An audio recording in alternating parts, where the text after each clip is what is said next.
இப்போ நீங்கள் எல்லாம் கவனிச்சுக்கொள்ளுங்க, நம்மளை பொறுத்த வரைக்கும் போர்க் பன்னிக்கறி சாப்பிட மாட்டோம். ஏன் சாப்பிட மாட்டோம் அப்படின்னா, அது உள்ள என்ன செஞ்சிச்சு? பிசாசு இருந்துச்சு. பிசாசு வந்துட்டு அந்த பன்னிக்குள்ளே போனோன்னா பன்னி போய் வந்து செத்துருச்சு அப்படின்னு சொல்லிட்டு பன்னிக்கறி நம்ம சாப்பிட்றதில்ல. பன்னிக்குள்ளே அந்த பிசாசு சில நிமிஷம் தான் இருந்துச்சு, அதுக்கு நம்ம பன்னியை தொடறதில்லை அப்படின்னு சொன்னீங்கன்னா, ஒரு அம்மாவுக்குள்ள பிசாசு 18 வருஷமா இருந்துச்சு. இப்போ சகோதரிகளே சபைக்குள்ள வரக்கூடாதுன்னு சொல்லிடலாமா? பிசாசு இருந்ததுனால பன்னி வேணாமா? பன்னிக்கறியை யூதர்களுக்கு சாப்பிட வேணாம்னு சொல்லியிருக்கிறாரு. காரணம் அதில் இருக்கக்கூடியதான டேப்வாமுடைய பிரச்சனைகள் கொஞ்சம் இருக்கு, அது பாடிக்கு கெடுது, அதோடைய கொலஸ்ட்ரால், ஹை கொலஸ்ட்ரால், இந்த மாதிரி விஷயங்கள் இருக்கு. இந்த வேளையிலே நாங்கள் கொடுக்க போன்ற செய்தி ஒரு ஆசீர்வாதமாக இருக்கு. இப்படி பரிசுத்த ஆவியானவர் கூட அந்த செய்தி வழி நடத்தப்பட கேட்கிறவர்களுக்கும் பேசுகிற எங்களுக்கும் அது பன்மடங்காக பலன் கொடுக்க நிற்கிறவ செய்யும். எங்கள் சித்தம் அல்லவும் சித்தமே நிறைவேறும் என்ற விசுவாசத்தோடு எங்களுக்காக கல்வாரி மட்டும் சிலுவை சுமந்த இயேசு கிறிஸ்துவின் இனிய நாமத்தினாலே கேட்கிறேன் நல்ல பிதாவே, ஆமென். இப்பொழுது நாங்கள் இன்னொரு புதிய காரியத்தை நான் உங்களுக்கு சொல்லித்தரப் போகிறேன். இந்த பன்றி இறைச்சியை ஏதாவது ஒரு பழைய ஏற்பாட்டில் இருந்த தேவ மனிதர்களோ அல்லது புதிய ஏற்பாட்டில் இருக்கிற அப்போஸ்தலர்களோ கிறிஸ்தவர்களோ என்றும் புசித்ததில்லை என்று வேதம் தெளிவாக சொல்லுகின்றது. அதை நீங்கள் சிந்தித்துக் கொள்ளுங்கள். ஏனென்று சொன்னால், உபாகமம் 14ஆம் அதிகாரம் 8வது வசனத்திலே நாங்கள் வேதத்திலே தெளிவாக பார்க்கிறோம், பன்றியை புசிக்கவும் கூடாது, தொடவும் கூடாது என்று தேவன் கட்டளையிட்டார். அது தெளிவான ஒரு உண்மை. அதனால்தான் புதிய ஏற்பாட்டு காலத்திலே நாங்கள் பார்க்கிறோம், இந்த பன்றிக்குள் ஏன் பிசாசு நுழைகிறது என்று நாங்கள் பார்க்க வேண்டும். இதற்கு காரணம், ஒரு பன்றிக்குள் பிசாசு நுழைந்தால், அது ஒரு மனிதனுக்குள் நுழைந்தால் நீங்கள் அவர்களை புறக்கணிப்பீர்களோ என்று. முதலாவது, ஏன் அவர்கள் பன்றி மேய்த்து கொண்டிருக்கிறார்கள் என்று நீங்கள் பார்க்க வேண்டும். அது தேவனுக்கு விரோதமான ஒரு தொழில். இயேசு சுவாமி அந்த பன்றிகள் அழிவதற்கு இடம் அளிக்கிறார். உண்மையிலே சொல்ல போனால் அந்த பன்றியை மேய்த்தவர்கள் தேவனுக்கு விரோதிகளாய் காணப்பட்டார்கள். அதனால், ஏனென்றால் பழைய ஏற்பாட்டு காலத்திலே அதை தொடவும் கூடாதென்றால் இவர்கள் மேய்த்து கொண்டிருந்திருக்கிறார்கள். ஆகையால் மாற்கு 5ஆம் அதிகாரம் 11லிருந்து 13 வரை நாங்கள் பார்க்கிறோம், அந்த முழு பன்றிகளும் அழிகின்றது. பிசாசும் அந்த பன்றிகளுக்குள்ளே போறதுக்கு அனுமதி கேட்கின்றது. அதிலிருந்து எங்களுக்கு தெளிவாக விளங்குகின்றது, இந்த பிசாசு குடியிருக்கின்ற ஒரு இடமாக அந்த பன்றியை கேட்கின்ற பதியால் அது ஒரு அசுத்தமான ஒரு மிருகம். இப்போ உங்களுக்கு ஒரு ஆச்சரியமான ஒரு உண்மையை வெளிப்படுத்த போகிறேன். ஏசாயா 66ஆம் அதிகாரம் 15லிருந்து 17 வரை நீங்கள் வாசிப்பீர்கள் என்றால் வேதம் தெளிவாக சொல்லுகின்றது, பன்றி இறைச்சியையும் எலியையும் சாப்பிடுவர்களை இயேசு தன்னுடைய 2ஆம் வருகையில் அளிப்பார் என்று. ஆகையால் கிறிஸ்தவத்திலே ஒரு கிறிஸ்தவனோ அல்லது பழைய ஏற்பாட்டில் இருந்த ஒரு இஷ்டவேலனோ பன்றி சாப்பிடக்கூடாது என்பது வேதத்தில் ஒரு திட்ட தெளிவான உண்மை என்பதை நீங்கள் மறந்து விட வேண்டாம். ஏன் அப்படின்னு நான் சொல்றேன்னா, சுவிசேஷம் எல்லா நாட்டுக்கும் போயிருச்சு. இப்போ நீங்க சைனாவுக்கு போயிட்டீங்கன்னா அவங்க யூஸ் பண்றதே போர்க் ஆயில் தான் யூஸ் பண்றாங்க. அவங்களோட சமையலுக்கே போர்க் ஆயில் யூஸ் பண்ணுவாங்க.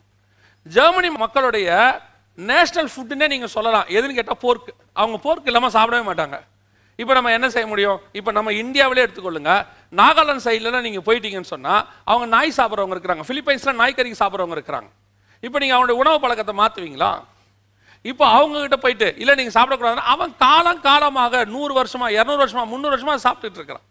பைபிள் சொல்லுது, சோத்திரத்தோட எல்லா மிஷினரிகள் போகிறாங்க இங்கேருந்து, போயிட்டு அவங்க காட்டில் மிஷினரிகளாக போகும்போது ஆமை சாப்பிட்றவங்க இருக்காங்க, உடும்பு சாப்பிட்றவங்க இருக்காங்க. அவங்களுக்கு என்ன கிடைக்குதோ அதை அந்த மக்களோட உட்காந்து அவங்களும் சாப்பிட்றாங்க. சோத்திரத்தோட எதை வேணாலும் புசிக்கலாம், சோத்திரத்தோட எல்லாம் நீங்க சாப்பிடலாம். புதிய ஏற்பாட்டில் அந்த பிரமாணம் இல்லை. அதற்கு பிறகு ஆண்டவர் புதிய ஏற்பாட்டு காலத்துக்கு வர்றாரு. இப்ப சபையின் காலம் வரும்போது சுவிசேஷம் உலகம் முழுக்க போகுது. உலகம் முழுக்க போகும்போது இப்ப ஆண்டவர் சொல்றாரு, நீங்கள் சகலவற்றையும் அடித்து புசிங்க, எல்லாத்தையும் சொல், சோத்திரத்தோட நீ எதை வேணாலும் சாப்பிடு. ஏன் அப்படின்னு சொன்னா, சுவிசேஷம் உலகம் முழுக்க போகும்போது ஒவ்வொரு நாட்டில் ஒவ்வொரு உணவு பழக்க வழக்கத்துக்கு அவன் மாறிட்டான். இப்ப ஆண்டவர் என்ன செய்ய விரும்புறாரு? எல்லாரையும் ஒரு உணவு பழக்க வழக்கத்துக்குள்ள கொண்டு வரல, அவன் சாப்பிட்ற உணவை ஆசீர்வதிச்சு கொடுக்கிறார். இப்பொழுது நாங்கள் இன்னொரு அருமையான காரியத்தை நாங்கள் பார்க்க போகிறோம். அந்த எம்டி ஜான் என்ற ஒரு சகோதரன் தெளிவாக பேசுகின்ற பொழுது அவர் என்ன சொல்லுகிறார் தெரியுமா? இன்றைக்கு சுவிசேஷமானது முழு உலகத்துக்கும் போய்விட்டது. அதனால் பாம்பு சாப்பிடுவர்கள் இருக்கிறார்கள், எலி சாப்பிடுவர்கள் இருக்கிறார்கள். ஆகையால் அங்கங்கு என்னத்தையும் சோத்திரத்தோடு சாப்பிடலாம் என்று எவ்வளவு ஒரு பொய்யான ஒரு உபதேசம் என்று யோசிங்க. அதற்கு அவர் அப்போஸ்தலர் 10ஆம் அதிகாரம் 13வது வசனத்தை காரணம் காட்டுகின்றார். அப்போஸ்தலர் 10ஆம் அதிகாரம் 13ஆம் வசனம், பேதுருக்கு கொடுக்கப்பட்ட ஒரு தரிசனம். அதனுடைய விளக்கம் என்பது அவருக்கு தெரியாது, அதுதான் உண்மை. அதனுடைய விளக்கம் என்பது அந்த 10ஆம் அதிகாரம் 28வது வசனத்திலே சொல்லப்பட்டிருக்கின்றது. அதாவது இயேசு சுவாமி ஆனவர் புற ஜாதிகளையும் தன் சுவிசேஷத்துக்கு ஏற்றுக்கொண்டார் என்பதும், அதனால் அவர்களோடு கலந்திருக்க கூடாது என்று பேதுரு நினைத்தபடியால் இல்லை, புற ஜாதியர்களுக்கு சுவிசேஷம் கொடுக்கப்பட வேண்டும் என்றும் அந்த இடத்திலே பரிசுத்த ஆவியானவர் என்கிறதை நாங்கள் பார்க்கிறோம். அதனால் தான் தேவன் சொன்னார், நான் சுத்தப்படுத்தினதை நீ அசுத்தம் என்று எண்ணாது என்று.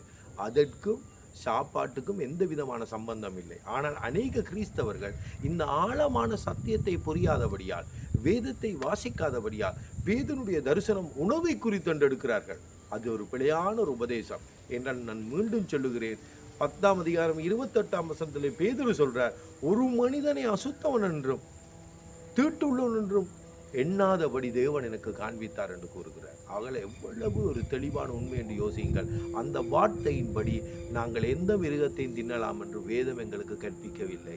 ஆனால் புதிய ஏற்பாட்டில் வரும்போது அதை ஆண்டவர் ஆசீர்வதிச்சு கொடுக்குறார். ஸ்தோத்திரத்தோட எல்லாத்தையும் சாப்பிடு அப்படின்னு சொல்லிட்டார். ஏன் அப்படின்னு நான் சொல்றேன்னா, சுவிசேஷம் எல்லா நாட்டுக்கும் போயிருச்சு. இப்போ நீங்கள் சைனாவுக்கு போயிட்டீங்கன்னா அவங்க யூஸ் பண்ணுறதே போர்க்காயில் தான் யூஸ் பண்ணுறாங்க. அவங்களோட சமையலுக்கே போர்க்காயில் யூஸ் பண்ணுவாங்க. ஜெர்மனி மக்களுடைய நேஷனல் ஃபுட்டுன்னே நீங்கள் சொல்லலாம். எதுன்னு கேட்டால் போர்க்கு. அவங்க போர்க்கு இல்லாமல் சாப்பிடவே மாட்டாங்க. இப்போ நம்ம என்ன செய்ய முடியும்? இப்போ நம்ம இந்தியாவிலே எடுத்துக்கொள்ளுங்க.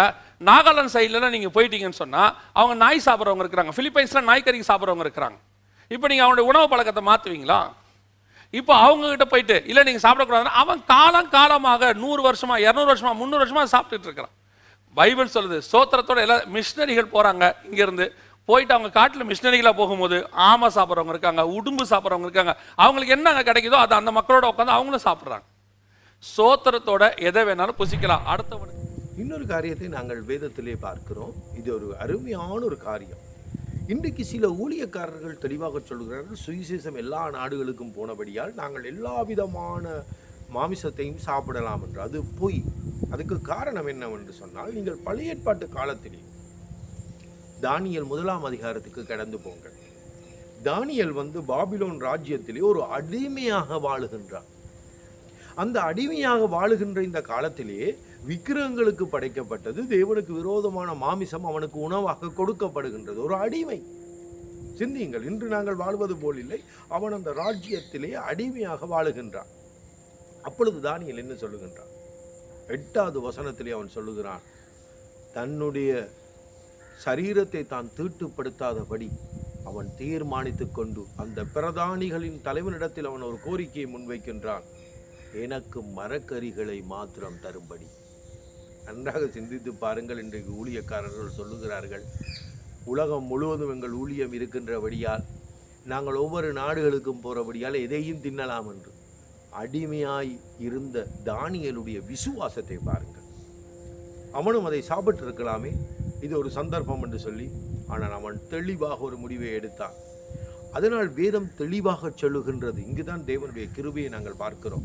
தானியேல் 1ஆம் அதிகாரம் 9வது வசனத்திலே சொல்லுகின்றது, அந்த பிரதானிகளுடைய இருதயத்திலே ஒரு தயவு கிடைக்கும்படி தேவன் செய்தார். அந்த தயவு எங்களுக்கும் கிடைக்கும். காரணம் என்னவென்றால், நாங்கள் தேவனுக்கென்று எடுக்கின்ற ஒரு தீர்மானமாக இருந்தால் தேவன் எங்களுக்கு உதவி செய்வார். அதற்கு பிறகு நீங்கள் என்ன பார்க்கிறீர்கள்? 10 நாளைக்கு பிறகு நீர் என்னை சோதித்து பாரும் என்று தானியேல் விசுவாசத்தோடு சொல்லுகின்றார். ஆகையால் இன்று ஊழியக்காரர்கள் சொல்வது போல எங்களுக்கு மாமிசம் வேணும், மாமிசம் சாப்பிட்டால்தான் நாங்கள் பலத்தோடு இருப்போம், சூரியனுடைய கதிர்கள் நேராக வருகின்றது. இந்த பொய்யான காரியங்களை தானியேல் சொல்ல போகவில்லை. தானியேல் திட்ட தெளிவாக சொன்னான். தேவனுடைய ஆரம்ப திட்டத்துக்கு அவன் கடந்து போனான். அந்த பாபிலோனுடைய அசூசியான அந்த மாமிசத்தை அவன் சாப்பிட விரும்பவில்லை. அதனால் என்ன நடந்தது? 10 நாளைக்கு பின்னு அங்கு சோதித்து பார்த்த பொழுது 10 மடங்கு அதிகமாய் தேவன் அவர்களை ஆசீர்வதித்திருந்தார் என்று நாங்கள் பார்க்கிறோம். அந்த ஆசீர்வாதத்துக்கான காரணம் என்ன? மாமிசம் புசித்ததா, மரக்கறி புசித்ததா என்று சிந்தித்து பாருங்கள். ஆகையால் அசூசியான காரியங்களை தொடர்ச்சியாக தேவனுடைய பிள்ளைகள் எக்காலத்திலும் புசிக்கவில்லை என்பதை நாங்கள் தெளிவாக வேதத்திலிருந்து பார்க்கிறோம். அப்படியானால் நாங்கள் வேறு பிரதேசங்களுக்கு போறதினால், ஊழியத்தினால் அதை சாப்பிடலாம் என்று போதிப்பது ஒரு பொய்யான உபதேசம் என்பதை நீங்கள் தெளிவாக விளங்கிக் கொள்ளுங்கள்.